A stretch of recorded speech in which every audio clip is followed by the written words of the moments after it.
नमस्कार। तो आज हम समझेंगे कि हम इंडियंस किस तरह से स्टॉक मार्केट में इन्वेस्ट करके अच्छे रिटर्न कमा सकते हैं, वो भी बिना ज़्यादा दिमाग लगाए और बिना ज़्यादा रिस्क लिए। यूएस की अगर हम बात करें तो यूएस पॉपुलेशन के करीब 40 to 50% लोग डायरेक्टली या इनडायरेक्टली स्टॉक मार्केट में इन्वेस्ट करते हैं। वही अगर हम इंडिया की बात करें तो हमारे यहाँ सिर्फ 4% लोग ही स्टॉक मार्केट में इन्वेस्ट करते हैं। तो इसी पहल के साथ हमने ये यूट्यूब चैनल स्टार्ट किया है, जिससे कि हम लोगों को ज़्यादा से ज़्यादा फाइनेंशियल अवेयरनेस पहुंचा सके, जिससे लोग अपने पैसों को भी ग्रो कर सके और अपने देश की प्रगति में भी अपना योगदान दे सके। तो पहले ये समझते हैं कि स्टॉक में इन्वेस्ट करें तो क्यों करें। तो देखिए, हिस्ट्री कहती है कि लास्ट 15-20 सालों में शेयर बाजार ने कंपाउंडेड सालाना 14 से 15% का रिटर्न दिया है, जो कि बाकी एसेट क्लास जैसे FD, provident fund, gold, silver etcetera से बहुत अच्छा है। रिटर्न्स पर दो चीज़ें हमेशा आपको गौर करनी चाहिए। पहला तो रिटर्न के ऊपर जो आपको टैक्स पे करना है, और दूसरा कि आपका जो इन्वेस्टमेंट है वो इन्फ्लेशन को बीट कर रहा है या नहीं। ये दो चीज़ें बहुत इंपॉर्टेंट है। तो अगर कोई एसेट क्लास आपको टैक्सेशन और इन्फ्लेशन के बाद नेगेटिव रिटर्न दे रहा है तो ऐसे एसेट क्लास में इन्वेस्ट करके कोई सेंस नहीं बनता है। वही इतिहास गवाह है कि शेयर बाजार ने पिछले 15-20 सालों में इन्फ्लेशन को बीट करते हुए बहुत ही ज़बरदस्त रिटर्न दिए हैं। लॉन्ग टर्म में शेयर बाजार ने बाकी एसेट क्लास को मात दिया है और शेयर बाजार ने बाकी एसेट क्लास को बीट करके बहुत ही बढ़िया रिटर्न दिया है। हम बार बार लॉन्ग टर्म इसलिए कह रहे हैं क्योंकि शेयर बाजार लॉन्ग टर्म के लिए ही बना है। अगर आप सोचेंगे कि आप शॉर्ट टर्म में शेयर बाजार से फटाफट पैसा बना लें तो ये लगभग इम्पॉसिबल है। तो अगर आपके पास डिसिप्लिन है, पेशेंस है, 10-15 साल का व्यू है तो ही आप स्टॉक मार्केट में इन्वेस्ट करें। आसान भाषा में अगर हम बात करें तो शेयर बाजार एक ऑल्टरनेट प्लेटफॉर्म है जहाँ से कंपनी या बिजनेस से पैसा उठाती है अपना बिजनेस को एक्सपैंड करने के लिए। तो अगर कंपनी को सही समय पर पैसा नहीं मिलेगा तो कंपनी एक्सपैंड नहीं कर पाएगी। वही अगर लॉन्ग टर्म में अगर कंपनी अच्छा परफॉर्म करती है तो कंपनी का शेयर प्राइस भी उसके बिजनेस परफॉर्मेंस को फॉलो करेगी। और दूसरी तरफ हम आम इंसान के लिए शेयर बाजार एक प्लेटफॉर्म है जहाँ से हम कंपनी में पैसा लगाकर कंपनी में ओनरशिप ले सकते हैं, यानी कंपनी में भागीदार बन सकते हैं। देखिए, जिस तरह से आप शॉपिंग करने जाते हैं, चीज़ों की क्वालिटी देखते हैं, उसकी प्राइस चेक करते हैं, वो महंगा है या सस्ता है ये चेक करते हैं, वो आपको पसंद है या नहीं, है ना। उसके बाद वो देखते हैं कि वो लास्टिंग करेगा कि नहीं। तो इन सारी चीज़ों का भी बहुत महत्व है स्टॉक मार्केट में। तो ये सारा क्वालिटी आप में होना चाहिए।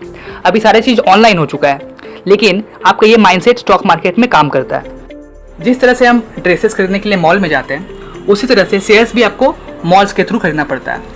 Bombay stock exchange and national stock exchange, ये भारत के दो मेन स्टॉक एक्सचेंजेस हैं जहाँ पे कंपनीज के शेयर लिस्टेड होते हैं। यानी आप इन एक्सचेंजेस के थ्रू किसी भी कंपनी में, इस लिस्टेड किसी भी कंपनी में आप शेयर खरीद सकते हैं या बेच सकते हैं। तो ये दो सुपर मॉल होते हैं शेयर बाजार के, जहाँ से आप शेयर खरीद सकते हैं या बेच सकते हैं। बीएसई की बात करें, यानी बॉम्बे स्टॉक एक्सचेंज की हम बात करें, तो बॉम्बे स्टॉक एक्सचेंज में 5000 से भी ज़्यादा कंपनियाँ लिस्टेड है। वही नेशनल स्टॉक एक्सचेंज में 1600 से भी ज़्यादा कंपनियां लिस्टेड है। अगर आपको शेयर बाजार का हाल जानना है तो आपको 5000 कंपनी का ट्रैक करने का कोई ज़रूरत नहीं होता है। देखिए, इसी प्रॉब्लम को सॉल्व करने के लिए इंडाइसेस बनाए गए हैं। निफ्टी और सेंसेक्स इंडियन मार्केट के दो सबसे बड़े इंडाइसेस है। सेंसेक्स बॉम्बे स्टॉक एक्सचेंज का इंडाइसेस है, निफ्टी नेशनल स्टॉक एक्सचेंज का इंडाइसेस है। सेंसेक्स से आप पता लगा सकते हैं कि शेयर बाजार कैसा परफॉर्म कर रहा है। सेंसेक्स में टॉप की 30 कंपनियाँ शामिल होती है, वही निफ्टी में टॉप की 50 कंपनियां शामिल होती है। अब आप सोचेंगे कि टॉप की क्या है। देखिए, अलग अलग सेक्टर से जो बड़ी कंपनियां होती है, जो वेल एस्टैब्लिश कंपनियां होती है, उसमें से अच्छी कंपनी को चुना जाता है और चुन के उसे एक कैटेगरी में डाला जाता है और वही बन जाता है सेंसेक्स। उसी तरह से निफ्टी 50 में भी, यानी 50 कंपनी में भी अलग अलग कंपनी जो वेल एस्टैब्लिश होती है उसको पिक किया जाता है और उसे एक अलग कैटेगरी में रखा जाता है जो निफ्टी बन जाता है। तो सेंसेक्स और निफ्टी अगर आप ट्रैक कर लेते हैं तो आप समझ सकते हैं कि शेयर बाजार का हाल कैसा है। सेंसेक्स और निफ्टी आपको रोज बढ़ते घटते दिखेंगे। ये कभी हरे निशान में होंगे, कभी लाल निशान में होंगे, कभी हरे निशान में, कभी लाल निशान में। तो इसका मतलब है अगर कभी वो हरे निशान में दिखता है आपको सेंसेक्स या निफ्टी, तो इसका मतलब है कि लोग कंपनी के शेयर्स में इन्वेस्ट कर रहे हैं। वही अगर ये लाल निशान में दिखता है तो इसका मतलब है कि लोग शेयर्स को बेच रहे हैं। तो ये रोजाना होते रहता है। सेंसेक्स और निफ्टी से आप इंडियन मार्केट को समझ सकते हैं कि हाँ, मार्केट में अभी क्या चल रहा है, तेजी है कि मंदी है, या मार्केट में लोग इन्वेस्ट कर रहे हैं कि डाइवेस्ट कर रहे हैं। तो यहाँ तक हमने स्टॉक मार्केट के बेसिक्स के बारे में बात किया है। तो चलिए अब हम लोग समझते हैं कि आप शेयर बाजार में कैसे इन्वेस्ट कर सकते हैं। तो देखिए, शेयर बाजार में इन्वेस्ट करने के लिए आपके पास डीमैट अकाउंट होना कंपलसरी है। Demat account, trading account and bank account, ये तीनों को आपको लिंक करना होता है। तो अगर आपके पास आधार कार्ड, पैन कार्ड रेडी है और बैंक अकाउंट रेडी है तो आप ये प्रोसेस 5 मिनट में स्टार्ट कर सकते हैं। तो सबसे पहले जो डीमैट अकाउंट होता है उसको समझता है। तो देखिए, डीमैट अकाउंट एक ऐसा अकाउंट है जहाँ पे आपका जो शेयर्स होता है वो इलेक्ट्रॉनिक फॉर्म में सेव किया जाता है।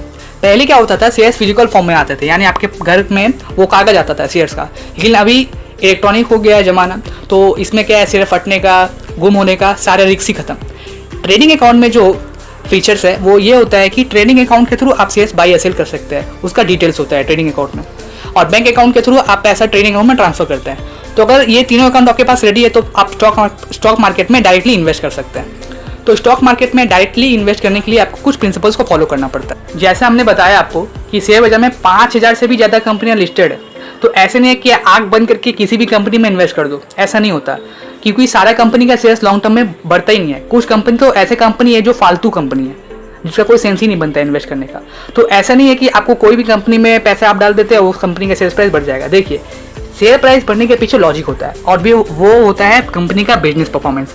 अगर कोई बिजनेस अच्छा है, उसका प्रोडक्ट का क्वालिटी अच्छा है और कंपनी का सारे चीज़ सही है, मैनेजमेंट सही है, कंपनी का फाइनेंशियल अच्छा है, कंपनी का वैल्यूएशन भी अच्छा ग्रो कर रहा है, तो कंपनी अच्छा लॉन्ग टर्म में अच्छा पोटेंशियल के साथ ग्रो कर सकता है। देखिए, जिस तरह से जमीन या गोल्ड कहीं भी इंडिया में कहीं भी खरीद लीजिए, वो बढ़ना ही है उसका प्राइस, रेट ऑफ रिटर्न जो भी हो, बट वो बढ़ेगा ही। लेकिन शेयर बाजार में ऐसा नहीं है। आप किसी भी कंपनी को ऐसा नहीं सोच सकते कि वो आगे बढ़ना ही बढ़ना है, ऐसा नहीं है। तो आपको अच्छी पोटेंशियल वाली कंपनी पे फोकस करना चाहिए। देखिए, किसी भी कंपनी में इन्वेस्ट करने से पहले आप उसका प्रोडक्ट एंड सर्विस के बारे में जानिए, वो आपको अच्छा लगता है या नहीं, उसका बिजनेस आपको समझ में आता है या नहीं, उसका इंडस्ट्री आपको समझ में आता है या नहीं, उसका कर्जा तो ज़्यादा नहीं है, प्रॉफिट तो अच्छा हो रहा है कि नहीं हो रहा है, सेल्स तो हो रहा है, ये सारी चीज़ें आपको देखना पड़ता है। और लास्ट में है कंपनी का मैनेजमेंट कैसा है, उसके बाद कंपनी का वैल्यूएशन, यानी कंपनी बहुत महंगा है शेयर या बहुत सस्ता है, ये सारा चीज़ आपको चेक करना होता है। हमारा आपको एडवाइस है कि आप सबसे पहले कंपनी का मैनेजमेंट चेक कीजिए। देखिए, मैनेजमेंट वो लोग होते हैं जो कंपनी के भीतर होते हैं, यानी जो कंपनी को चलाते हैं। तो अगर कंपनी को चलाने वाले लोग सही हैं तब तो आपको कोई दिक्कत ही नहीं है। लेकिन मान लीजिए मैनेजमेंट के साथ कुछ प्रॉब्लम है तो आपको डुबा देगा। हमने बहुत सारे स्कैम्स इंडिया में देखे ही हैं, आप भी जानते हैं, चाहे वो सत्यम स्कैम हो या फिर वो यस बैंक का स्कैम हो, पीएनबी स्कैम हो, किंगफिशर स्कैम हो, बहुत सारे स्कैम आए। तो इसके जो पीछे का जो मेन रीज़न है ना, वो है मैनेजमेंट। अगर मैनेजमेंट अच्छा होता तो ऐसे स्कैम्स आते ही नहीं, और मैनेजमेंट के चक्कर में शेयर होल्डर को ज़्यादा नुकसान हो जाता है। तो इस चीज़ पर आप पहले बहुत फोकस कीजिए। आप यूट्यूब पे वीडियो देख सकते हैं, उनका नाम सर्च करके आप उनके बारे में पता कर सकते हैं। आप कंपनी का एनुअल रिपोर्ट जो गूगल पे होता है ना, उस पर आप कोई भी कंपनी का एनुअल रिपोर्ट ऐसे सर्च करके ईयर वाइज आप देख सकते हैं। उसमें मैनेजमेंट के बारे में बहुत इन्फॉर्मेशन होती है और कंपनी के बारे में भी होती है, तो उसको पढ़िए, न्यूज़पेपर पढ़िए और अपने आप को अपडेट रखिए। और फाइनली कंपनी का वैल्यूएशन पे जरूर ध्यान दीजिए। देखिए, वैल्यूएशन का मतलब है शेयर सस्ता है या महंगा है।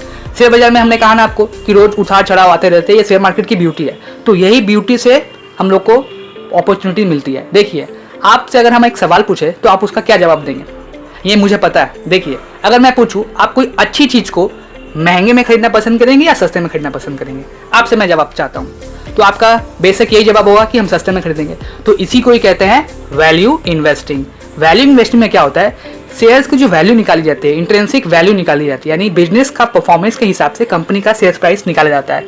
वो नहीं जो मार्केट में है, वो नहीं, अपना हम लोग जो एनालिसिस करते हैं उसके हिसाब से, उसके जजमेंट के हिसाब से हम खुद से स्टॉक प्राइस निकालते हैं, उसे ही हम शेयर्स की वैल्यू कहते हैं। अगर वो ज़्यादा है और शेयर प्राइस जो है मार्केट में अगर वो प्राइस कम है तो वो अंडर वैल्यूड स्टॉक हो जाता है, और इसे ही कहते हैं वैल्यू इन्वेस्टिंग। तो वहाँ पे अगर आप इन्वेस्ट करते हैं तो आप बहुत ही अच्छा रिटर्न कमा सकते हैं, इसे ही वैल्यू इन्वेस्टिंग कहते हैं। वही दूसरी तरफ होता है ग्रोथ इन्वेस्टिंग। ग्रोथ इन्वेस्टिंग में क्या होता है कि जो इन्वेस्टर्स होते हैं वो कंपनी का ग्रोथ पे फोकस करते हैं। अगर आपको लगता है कि ये कंपनी है जो बहुत स्पीड से ग्रो करेगी, आने वाले 10 साल में, 15 साल में, 20 साल में बहुत स्पीड से ग्रो करने वाली है, तो आप क्या करेंगे, प्राइस पे फोकस ही नहीं करेंगे, आप उसका वैल्यू भी सोचेंगे कि स्किप करें, आप उसका ओवरऑल ग्रोथ एनालिसिस करेंगे। अगर आपको लगता है कि हाँ ये लॉन्ग टर्म में अगर अच्छा ग्रोथ दिखा सकती है, तो अगर थोड़ा शेयर प्राइस ज़्यादा भी है या महंगा भी है, मान लीजिए वैल्यू इन्वेस्टिंग अपॉर्चुनिटीज आपको नहीं मिल रहा है, हो सकता है आपका वैल्यू कम है बट प्राइस ज़्यादा हो, फिर भी आप उस प्राइस पे उस शेयर को खरीद लेंगे, क्योंकि आपको ये लग रहा है कि आगे बिजनेस बहुत ही अच्छा परफॉर्म करेगा।